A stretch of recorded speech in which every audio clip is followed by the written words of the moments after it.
Sezoni turistik në Prag në Vlorë, operatorët turistik kanë nisur fushatën e rekrutimit të burimeve njerëzore, ndërsa duke parë këtë trend të pranverës, pritshmëritë janë për një numër në rritje të turistëve në sezon. Gjatë një interviste për Blu Televizion, kreu i operatorëve turistik të Jugut Vasil Bedinaj konfirmon vëmendjen për burimet njerëzore, e cila vijon të mbetet sfidë, duke nisur me fuqi punëtore nga vendi, por dhe nga emigracioni. Po, është e vërtet që është një problem që në vitet e fundit pothuajse ka qenë i njëjtë. Jemi në prag të fillimit të sezonit turistik.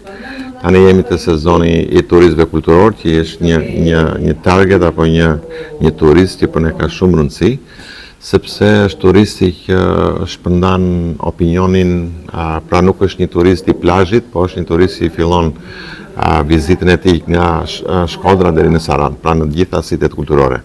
Dhe po është e vërtet që shumë struktura, po në përgjithësi të gjitha strukturat kanë filluar fushatën e rekrutimit të burimeve njerëzore, që po përpiqemi për të zauruar në maksimum të gjithë ata që kërkojnë të punësohen në këtë sektor.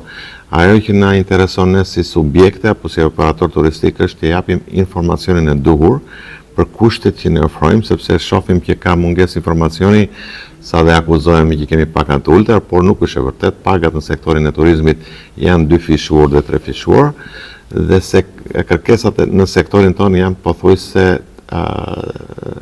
të përgjithshme. Pra kërkojnë baret, kërkojnë restorantet, kërkojnë hotelet, kërkojnë plazhet, kërkojnë transporti publik. Pra ne po përpiqemi në maksimum, jo vetëm në qarkun e Vlorës, po kemi dërguar dhe punonjësit e zyrave tona në qarqe të tjera siç është Fieri apo Elbasani, për të shfrytzuar në maksimum burimet që ne kemi brenda territorisë së Shqipërisë, po ashtu po shpërndajmë dhe informacionin e emigrantëve tanë që janë në disa vende të Bashkimit Evropian, që për mendimin ton nuk është se janë më mirë se sa mund të jenë këtu. Ne duam t'u japim informacionin që ne kemi dhe pastaj zgjedhjet e tyre në rast se duan të kthehen, që kënaqësia jonë është të kthehen ose dhe mund të rinë atje. Operatorët turistik sipas Bedinaj kanë nisur dhe kontaktet me agjenci për fuqi punëtore nga vende të tjera, ndërsa ndalet dhe në kushtet e ofruara ndaj tyre.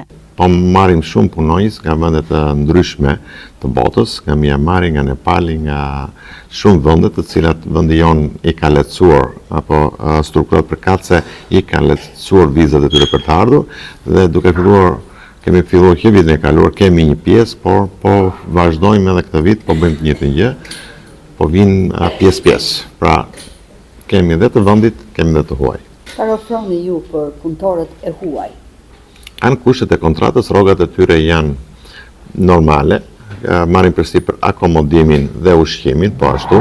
Shumë subjekte i kanë ambientet për t'i akomoduar, sepse është edhe nga pikat e kontratës që na vjen, që duhet të kenë akomodimin, ushqimin dhe vendin e punës, pra ndihemi komod me ta, sepse që në momentin që dinë se çfarë do bëjnë. Pra është një organizim paraprak. Sezoni i ri turistik në Vlorë me përgatitjet që po bëhen parashikohet të presë një numër rekord turistësh, ndërsa operatorët turistik pranojnë se Vlora vijon të mbetet një destinacion i kërkuar, por dhe kurioz nga të huajt nga vende të ndryshme të Europës.